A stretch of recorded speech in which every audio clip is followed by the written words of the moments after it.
안녕하세요. 반갑습니다. 이재진의 상한가 랠리입니다. 오늘 제가 준비한 주제는 역시나 금요일 두산중공업 빌게이츠 1.1조 몰빵 원전주 11월 주가 전망에 대한 이야기를 여러분께 준비했습니다.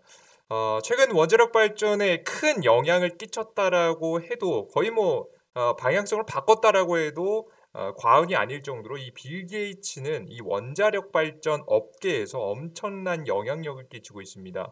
빌 게이츠와 워렌 버핏이 손잡고 차세대 원전 개발에 10억 달러, 제가 앞서 말씀드렸던 1조가 넘는 금액을 현재 투입했고 그에 따라서 기술을 개발을 과거부터 계속하고 있습니다.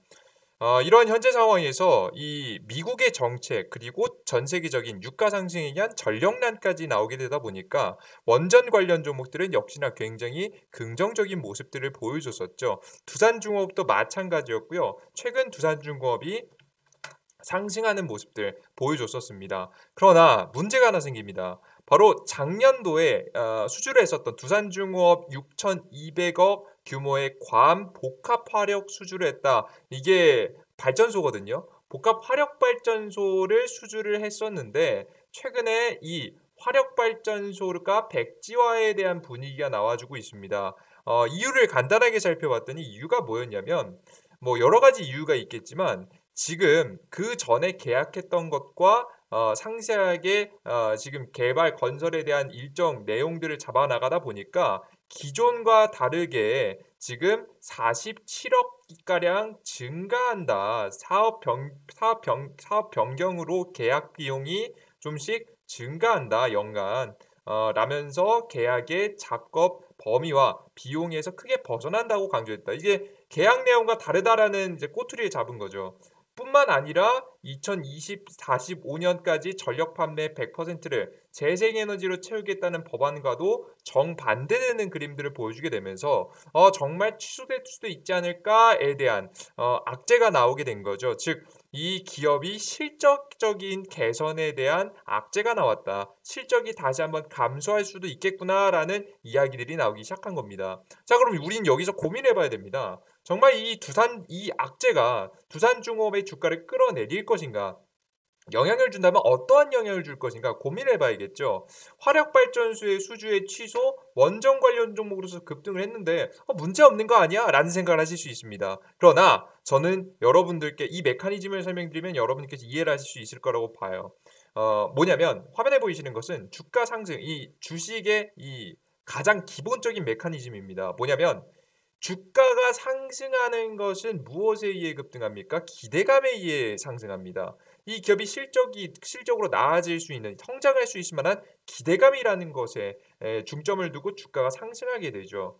그리고 나서 저가를 지지하는 것은 바로 실적입니다. 두산중공업이 급등했다가도 다시 바닥까지 내려꽂지 않고 버텨주면서 일정 구간 이하로 떨어지지 않았던 이유는 바로 실적적인 부분이 성장했기 때문에 바로 이런 저가가 계속해서 상승해 주는 모습들을 보여주게 된 거예요. 자, 그러면 우리가 구분해 볼 필요가 있을 것 같아요. 뭐냐면 일단 주가를 상승하는 기대감에 의해서 들어오는 수급들은요. 거의 중장기적인 수급을 보고 들어오는 게 아니라 말 그대로 눈앞에 있는 이슈와 기대감을 보고 들어오는 매수 수급이에요. 즉 이슈를 보고 들어오는 단기 투자 자금이라는 거죠. 그러나 지금 실적을 보고 오는 수급들은 거의 어떤 투자 자금이죠? 비교적 장기 투자 자금. 이 기업이 과거에서부터 중장기적으로 성장할 가능성이 높다. 실적적으로 악재를 딛고 계속해서 실적적으로 성장하면서 기대감을 계속해서 불어넣으면서 올라갈 가능성이 높다라고 보고 있는 정말 장기 투자성 자금들이 바로 이 저가를 지지하고 있는 자금들이에요. 구분하실 필요가 있어요. 그러면 최근에 나왔던 이 화력발전소 수주가 취소가 됐는데 원자력 발전소니까 원자력 발전 이슈인데 문제가 있어? 에 대한 해답이 풀렸죠. 뭡니까?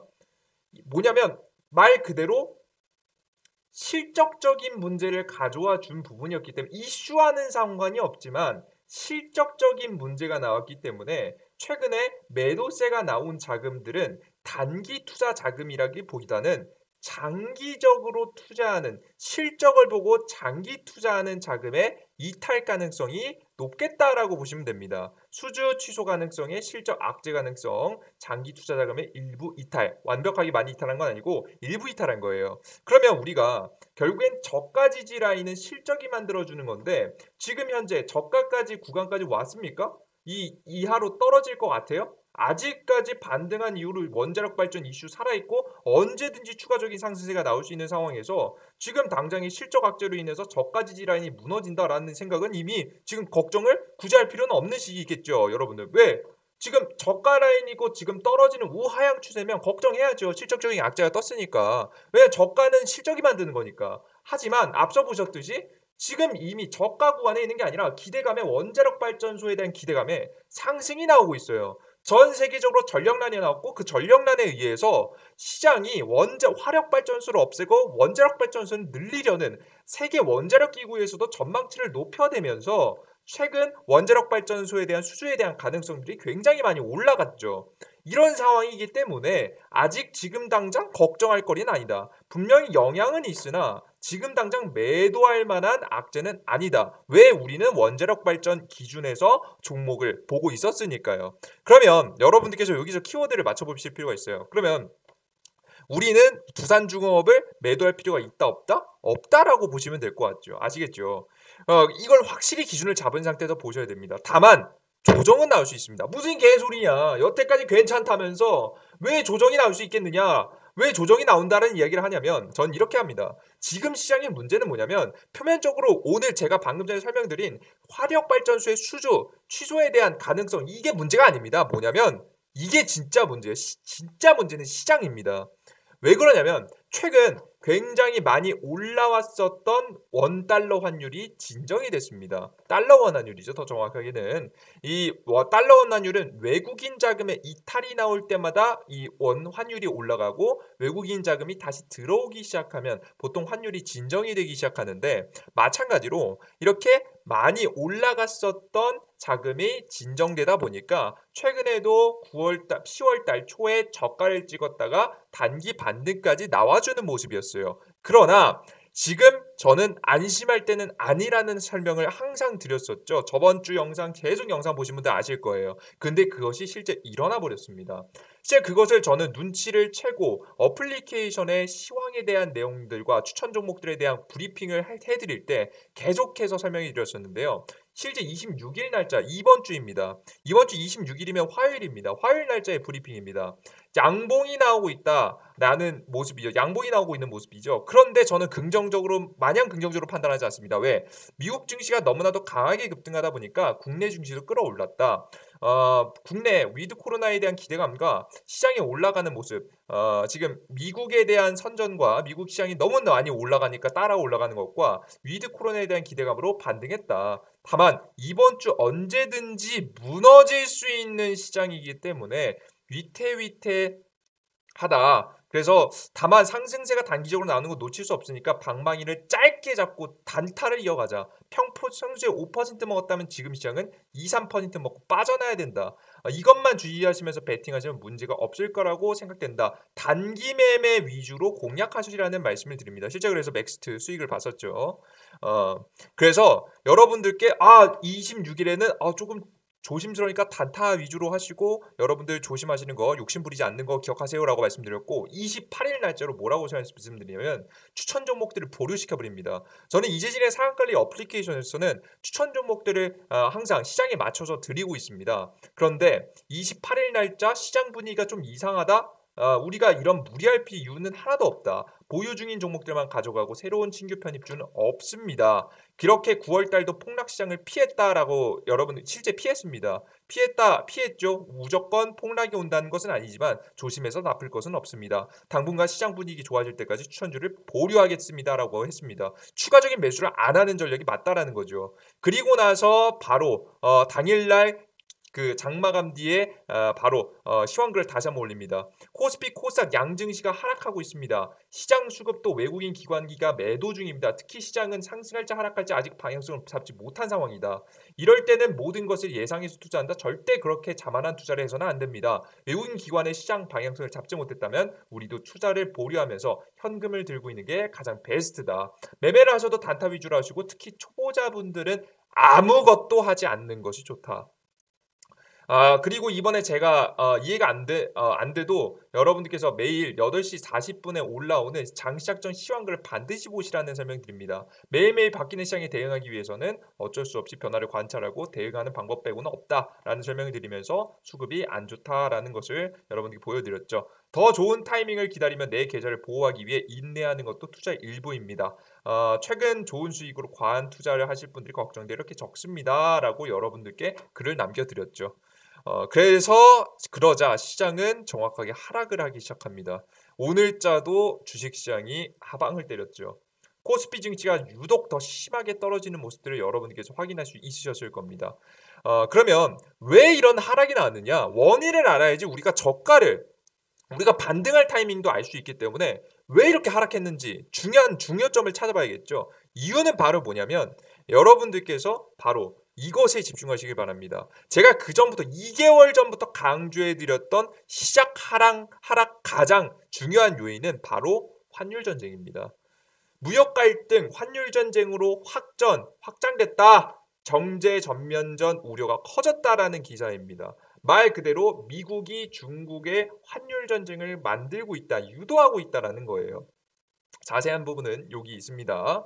간단한 설명은 여러분들께 지금 해드릴게요. 그럼 도대체 환율 전쟁은 왜 벌어지는 거냐? 환율 전쟁이 뭐고 환율 전쟁이 왜 벌어지는 거냐? 그 이유를 살펴봤더니 지금 미국이 바라는 회복은 K자 회복입니다. K자 회복이라는 것은 미국만 회복하고 나머지 아시아, 중국, 한국, 그 기타 국가들은 회복하지 못하는 미국만이 독보적으로 성장하고 회복하는 구조를 바라는 것이 바로 미국의 K자 회복입니다. 근데 이런 K자 회복을 위해서는 미국만이 독보적으로 경제가 좋아야 돼요. 그죠? 맞죠? 미국이 유리해야 되겠죠. 다른 곳보다. 자, 그러면 미국이 독보적으로 회복을 하는 모습들을 보여줘도 됩니다. 고용지표라든가 다양한 실적적인 부분들로요. 하지만 방법이 이것만 있는 게 아니죠. 방법이 하나 더 있습니다. 바로 뭐냐? 다른 국가들을 무너뜨리면서 글로벌 금융 자본들의 이동을 계속해서 유도해 주는 겁니다. 즉 중국 등 아시아 증시 경제에 문제를 만들어 버리게 되고 갈등을 만들어 버리게 되면 중국에 있었던 글로벌 자금들이 더 안전한 곳을 통해서 이동하게 되겠죠. 그 안전한 곳들은 유럽이겠습니까? 미국이겠습니까? 여러 가지로 퍼져나갈 수 있겠지만 역시나 가장 양호하다라고 생각되는 미국으로서 이동할 가능성이 매우 높아지게 되겠죠. 이런 문제를 불러일으키면서 글로벌 자금들의 이동을 유도하는 겁니다. 즉 이것이 바로 환율 전쟁이고요. 환율 가격이 최근에 우리나라도 굉장히 크게 상승하는 모습들을 보여줬던 게 바로 이것 때문입니다. 뿐만 아니라 이 글로벌 금융 자금들만 이동하는 것뿐만 아니라 하나 더 바로 서플라이 체인, 바로 부가가치가 높은 반도체라든가 아니면 전기차 등 부가가치 산업이 높은 산업들을 바로 공장들을 싹 다 미국으로 옮겨오는 것을 미국이 유도하고 있습니다. 그래야지만이 미국이 경제 회복을 할 수 있기 때문이죠. 최근에 미국의 금리 인상 일정에 대해서 증권사들이 내년 말에서 지금 현재 내후년 초다. 그러니까 2022년도 말에서 2022년도 초 이때부터 금리 인상의 가능성이 높다라고 전망을 하고 미국 페드도 이렇게 전망치를 계속해서 내놓고 있습니다. 그 이유가 뭐냐면 이때부터 경제 회복을 할 시작이다라고 지금 현재 이 페드가 준비하고 있는 거예요. 이 미국이 준비하고 있는 겁니다. 왜 그러냐면 앞서 보셨듯이 서플라이 체인, 즉 생산 체계를 옮겨야 되는데 공급 체계, 생산 체계, 즉 글로벌 공장들이 옮겨가야 됩니다. 근데 공장들 뚝딱 하면 옮겨가나요, 여러분들? 여러분들 그냥 몇 개월 만에 뚝딱 하면 만들어져요? 아니죠. 중국 공장들이 망가지고 미국 공장들이 새롭게 지어져야 되겠죠. 그러다 보니까 시간이 들고 그 공장이 지어지는 그 시간이 2021년도, 22년도 내년까지 공장을 설립해야 되기 때문에 당장의 경제 회복을 못하고 언제 본격적으로 공장이 지어지고 그러한 공장들이 돌아가기 시작한 시기가 이 시기이기 때문에 금리 인상, 경제 회복에 대한 목표를 바로 이 타이밍으로 잡아준 거예요. 그럼 그 전까지 미국이라는 이 페드 같은 경우에는 이 미국 같은 경우에는 바로 중국을 계속해서 괴롭히면서 앞서 보셨던 중국의 공장들을 망가뜨릴 수 있는 경제를 망가뜨리면서 중국에 있는 공장들이 철수할 수 있게끔 유도해줘야 됩니다. 그래서 지금 현재 미국이 진행하고 있는 다양한 일들이 있죠. 바로 아프가니스탄에 대한 이슈입니다. 제가 계속 설명드렸죠. 이거 지겹습니다. 아프가니스탄에서 뜬금없이 미군이 철수합니다. 중동 지역에 계속 군사력에 대한 부분들을 압박을 줄 수 있었던 이 아프가니스탄에서 굳이 중동 지역에서 철수시켜 버립니다. 이유가 뭐겠습니까? 이유는 굉장히 심플합니다. 바로 아프가니스탄에서 이 무장단체로서 이번에 점거한 단체가 바로 탈레반인데요. 탈레반 같은 경우는 이슬람에 대한 성격을 띠고 있습니다. 그런데 중국의 왼쪽 위에 속해 있는 중국에 속해 있는 위구르 자치구족이 있습니다. 자치구가 있습니다. 이 위구르족도예요. 이 정치 종교적 색깔이요. 바로 뭐냐면 이슬람입니다. 이슬람, 종교가 이슬람입니다. 똑같이 동일하게 이슬람이기 때문에 바로 아프가니스탄이 바로 여기 있거든요. 아프가니스탄이랑 붙어있는 현재 위구르족은 자신의 독립을 위해서 탈레반을 끌어들일 만한 가능성들이 분명히 존재하게 되는 거죠. 자, 그렇다라고 한다면 중국 입장에서는 굉장히 곤란한 전쟁에 대한 분위기가 나오게 되는 겁니다. 지금 중국에 대한 분열에 대한 가능성들이 존재하는 거죠. 그뿐만 아닙니다. 중국을 견제하기 위해서 호주하고 손을 맺습니다. 호주랑 손을 맺은 다음에 기가 막히게 그 다음부터 전력난이 이었죠. 전력난 때문에 중국은 호주에서 석탄을 수입하고 싶었는데 석탄을 수입해 주겠습니까? 이미 미국의 손을 잡은 호주는 중국에게 석탄을 수출해 줄 리가 당연히 없겠죠. 그러다 보니까 최근에 천연가스라도 난 수입을 하고 싶다라고 미국에게 백기를 든 거 아니겠습니까? 그죠? 굉장히 무서운 상황이 벌어지고 있다는 거예요. 뿐만 아니라 동남아에 눈 돌린 바이든, 미국 행정부 대중 압박 2단계를 돌입합니다. 그러니까 전방위적인 압박이 계속되고 있다라고 보시면 될 것 같아요. 거기다가 제가 뭐라고 했죠? 러시아 같은 경우에도 역시나 마찬가지입니다. 최근에 미국이 사우디아라비아를 이용해서 미국 중동의 크루드오일을 이용해서 유가를 상승시키고 있습니다. 상승 압박을 계속 주고 있는데 유가 가격이 상승하다 보면 러시아 입장에서는 땡큐죠. 왜냐하면 러시아 같은 경우는 70%가 화석연료에서 자신들의 이 국가를 먹여 살리기 때문에 사실상 석유 가격이 올라가는 것을 굉장히 좋아합니다. 이것이 올라가면서도 이 최근에 바이든 대통령이 이 독일하고 이 러시아하고 가스관을 허용해 줍니다. 그러면서 이득을 주는 거죠. 왜 이득을 줬을까요? 중국을 압박하더라고도 너네 도와주지 말아라 라는 무언의 메시지가 분명히 있었겠죠. 그렇기 때문에 최근에 중국에 대한 엄청난 압박이 지속됨에도 불구하고 똑같은 체제, 사회주의 체제를 똑같이 가지고 있는 러시아가 개입을 최근에 안 하지 않습니까? 러시아 요즘 이상하리만큼 조용하지 않습니까? 그죠? 굉장히 무서운 모습들이 벌어지고 있다라고 보시면 됩니다. 이러한 그림을 토대로 글로벌 자금들이 중국에서 미국으로 이동하고 있고요. 다양한 기업들의 자금들도 싹 다 이동하고 있습니다. 뿐만 아니라 중국에만 문제가 터지지 않습니다.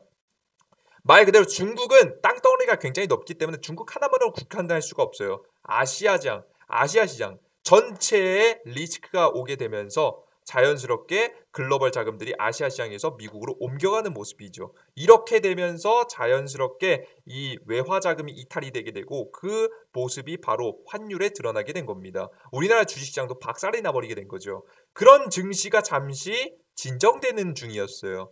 왜 악재가 터질 대로 터졌고 좀 이제 터질 대로 다 터지지 않았느냐, 이제 반등할 때 되지 않느냐라는 분위기가 나왔어요. 항상 분위기가 과열됐으면 식는 국면도 분명히 있겠죠. 그래서 이제 막 식어가나 싶었더니 오늘자 이런 이슈가 나옵니다. 세계 최강 미군 이미 대만에 있었다. 대만 총통 이 어떤 발언하냐면 굳이 중국이 공격하면 공격에 대한 분위기가 그다지 나오지도 않았어요. 그런데 중국이 공격하면 미국이 도울 것이란 이야기합니다. 대만의 미군이 주둔하고 있고 중국이 만약에 대만을 공격하면 미군이 우리를 분명히 도와줄 것이다. 결국 이거 뭡니까? 전쟁에 대한 분위기 아니겠습니까? 중국과 대만의 전쟁에 대한 분위기를 냅니다. 중국은 이런 전쟁에 대한 분위기 원할까요? 별로 원하지 않겠죠. 그럼에도 불구하고 대만이라는 국가가 바로 중국에 대한 전쟁에 대한 분위기가 이런다면 글로벌 자금들은 또 어떻게 될까요? 여기 중국에 머물러 있을까요? 죽어도 여기 머물러 있지 않겠죠. 안 그래도 전력난에 이런저런 문제 다 터지고 있고 글로벌적으로 압박당하고 있는데 전쟁까지 난다? 엄청난 이탈이 진행될 거라고 생각이 됩니다. 게다가 최근에 계속해서 전쟁에 대한 키워드를 띄워오르기 위해서 미국이 먼저 언급하고 있어요. 중국의 초음속 미사일에 대한 언급을 계속해서 합니다. 미국이 극초음속 미사일 보도에 군사적 추구 우려, 군사에 대한 분위기를 계속해서 띄워내고 있죠. 그러면서 전쟁에 대한 분위기 아시아 지역이 계속해서 만들고 있고요. 그럼으로 인해서 글로벌 자금들이 또 중국에서 미국으로 아시아 경제에서 미국으로 이동하는 모습입니다. 이런 모습 때문에 저는 여러분들께 조심하라는 말씀을 드린 거고요. 시장 하락에 의한 두산중공업의 단기 조정에 대한 이야기를 말씀해 드리는 겁니다. 아무리 주식이 좋더라도 주식시장이 급락을 해버리면 떨어질 수밖에 없고요. 조정을 받을 수밖에 없습니다. 아시겠습니까? 그래서 조심하시라라는 설명을 여러분께 드려요. 그러한 관점에서 시장을 바라보고 있다 보니까 이번 주 월요일 날짜로 두산중공업이 강하게 튀어줄 때 제가 뭐라고 했죠? 여러분들께서 여태까지 2, 3개월 기다리시면서 과하게 물 타가지고 비중을 난 원래 1,000만 원 사고 싶었는데 나는 사다 보니까 2,000만 원 샀다, 3,000만 원 샀다. 과하게 늘어나신 분들 있잖아요. 과하게 늘어나신 분들은 과하게 늘어날 비중을 줄이시라는 말씀을 드렸습니다. 분명히 비중 줄이면서 차익 실현 내시라는 말씀 드렸습니다. 분명히 흔들릴 가능성이 있으니까 과도한 비중 줄여라는 말씀 드렸고요. 그렇게 매매를 따라오신 분들은 지금 불안하긴 하겠지만 제 영상을 끝까지 보셨다면 그렇게 크게 불안하진 않으실 거라고 생각이 돼요. 그러면 지금 여러분들께서 그럼 어떻게 하라는 거냐? 결국 두산중공업 팔으라는 거냐? 가져가라는 거냐? 결론을 내드릴게요.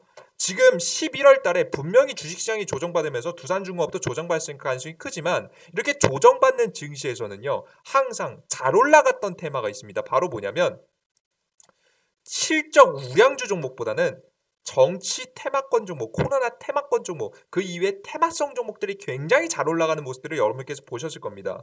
실제 제가 이 테마성 종목으로 추천해드렸던 에코캡 어떻게 됐죠? 에코캡? 요즘은 개나 소나 에코캡 추천했다, 뭐한다, 요 수익 먹었다, 뭐 제랄 하지만 사실 저는 에코캡을 어디서 추천드렸죠? 급등 초기 구간에서 여러분들께 말씀드렸고 제가 추천한 이후부터는 주가는 250%가 날랐습니다. 확인되십니까? 그죠? 이렇게 테마주성 종목들이 잘 날아가면 100%, 200% 날아가는 시장이에요. 자, 그럼 이런 시장이기 때문에 이슈만 도래하면 시장의 조정에 같이 조정을 받겠지만 실적주는 반등하지 못합니다. 삼성전자 반등했습니까? 아무리 반등하고 싶어도 반등을 못합니다. 여러분들 제자리까지 못 올라가요. 하지만 두산중공업 같은 경우 시장 조정받을 때 같이 조정받았지만 이슈가 도래하자 강하게 반등하면서 주가가 상승하는 모습들, 뚫고 올라가주는 모습들을 보였죠. 이 안 좋은 증시 속에서도 동일합니다. 시장이 조정받을 동안 조정받을 수 있지만 이슈만 나오면 다시 튀어 올라갈 수 있다는 것을 꼭 잊지 마시길 바랍니다. 그 이슈는 뭐로 보고 있냐? 바로 정치적 이슈죠. 지금 현재 더불어민주당은 현재 비핵화 원전에 대해서 반대하고 있고 국민의힘의 원전에 대해서 찬성하고 있습니다. 그런데 지금 국민의힘에 아무리 많은 사람들이 나와서 이야기하더라도 크게 주목을 받지 못했어요. 안타깝죠. 왜? 서로 싸우기 바빴으니까. 왜? 내가 대선 후보 하고 싶으니까. 그런데 이 대선 후보가 언제 결정됩니까? 곧 있으면 결정되게 됩니다. 다음 달 11월 초 조금씩 일정은 바뀔 수 있기 때문에 조금씩 차이가 있을 수 있겠지만 바로 다음 달에 결정이 되게 됩니다. 11월 초 결정이 나게 되는 거죠. 11월 초 결정이 나고 나서 싸움은 멈추고 국민의힘은 하나로 뭉칠 겁니다. 하나로 뭉친 대선 주자가 바로 원전에 대한 발언을 하게 되면 충분히 주가에 대한 분위기가 바뀔 수 있다고 보고요. 그러면 우리나라에서 유일하게 이루어지지 않은 우리나라가 굉장히 이상한 국가예요. 해외 수출은 하지만 우리나라는 건설을 안 한다. 굉장히 웃긴 구조를 현재 가지고 있는데 현재 문재인 정권의 탈원전 정책으로 인해서 뭐가 옳다 틀리다를 얘기하고자 하는 게 아닙니다. 하지만 국내 원전 추가 설립에 대한 가능성까지 들어와 주게 된다고 한다면 추가적인 상승에 대한 가능성이 11월 달에 오게 되니까 조정이 나오시더라도 너무 당황하지 않으면서 11월 달에 대선 주자의 발언 그리고 원전 관련 흐름이 어떻게 이어지는지 계속해서 잘 파악해 보시면서 여러분들께서 수익으로 이끌어갈 수 있었으면 좋겠습니다. 끝까지 홀딩에 가져가면 좋겠다라는 설명을 드리는 거예요. 아시겠죠? 다만 제가 항상 이렇게 현금 가지고 있으라는 말씀을 항상 드렸기 때문에 여러분께 현금 좀 있으신 분들이 있으실 겁니다. 이러신 분들은 저는 시장이 조정받고 반등 나오는 타이밍에 맞춰서 제가 앞서 말씀드린 대로 테마주성 종목들 더 좋은 종목들을 여러분께 추천드릴 예정입니다. 제가 10월달, 11월달 손가락만 빨고 있을 수 없기 때문에 계속해서 종목들을 추천드렸었죠. 실제 저는 7월달, 8월달, 9월달, 10월달 힘든 시장 속에서도 여러분들께 무조건 수익을 드린다. 100% 확률 수익을 드린다. 그럴 수는 없겠지만 불가능하겠지만 하지만 높은 확률 85%의 확률로 여러분들께 욕심만 부리지 않고 우리가 3에서 5%만 먹으면 수익을 챙기는 어렵지 않다라는 말씀드렸고 증명해드렸습니다. 실제 10월 달만 하더라도 대원미디어 12% 급등, 우진 15% 급등, 미래생명자원 12, 20% 급등, 우성 같은 경우에는 본절권 혹은 약손실권, 그리고 현대사료 같은 경우 9% 급등. 최근에 손절 종목들도 한 10%대 손절 종목 물론 있습니다만은 제가 맥스트 같은 경우에도 추천드린 이후로 16%나 급등했죠. 이러한 급등 종목들 충분히 손절가만 잘 잡고 가면 우리가 적절한 자금, 똑같은 자금을 투자했을 때 이 어려운 증시 속에서도 수익 실현을 이어가 나가면서 계좌의 수익을 쌓아나갈 수 있을 만한 종목들, 지루하지 않은, 손가락만 빨지 않고 우리가 이겨나갈 수 있을 만한 종목들 바로 이재진의 상한관리 어플리케이션에서 말씀해드리고 있습니다. 이 어플리케이션을 다운로드 받고 싶으신 분들은 바로 영상 하단에 있는 더보기란을 클릭하시면, 내용의 더보기란을 클릭하시면 다운로드 링크가 있으니까요. 다운로드 링크 클릭하시고 들어가셔서 여러분들께서 제가 말씀드리는 시황에 대한 정보, 시장에 대한 저점에서 반등하는 타이밍과 더불어서 추천드리는 수익률 높은 종목들 반드시 알아가셨으면 좋겠습니다. 여기까지 영상 마무리하도록 하겠고요. 여러분들 원정 관련 종목 이제까지 잘 버티셨잖아요. 그죠? 제가 여러분들께 말씀드리는 것들 물론 제가 다 정답을 설명드리진 않았을 겁니다. 하지만 여러분 직접 경험하셨죠? 그리고 여태까지 믿어오셨죠? 따라오셨죠? 끝까지 믿음을 가지고 잘 따라와 주시길 바라겠습니다. 여러분들 모두 감사합니다. 저는 다음 영상에 조금 더 유익한 영상과 함께 다시 한번 찾아뵙겠습니다. 항상 여러분들께서 이렇게 과한 성원과 과한 관심을 가져주셔서 항상 감사한 마음 가지고 있습니다. 여러분들 항상 감사하고요. 주말 잘 보내시고요. 다음 주 시장 제대로 된 대응 다시 한번 어플리케이션에서 이어가겠습니다. 감사합니다. 땡큐.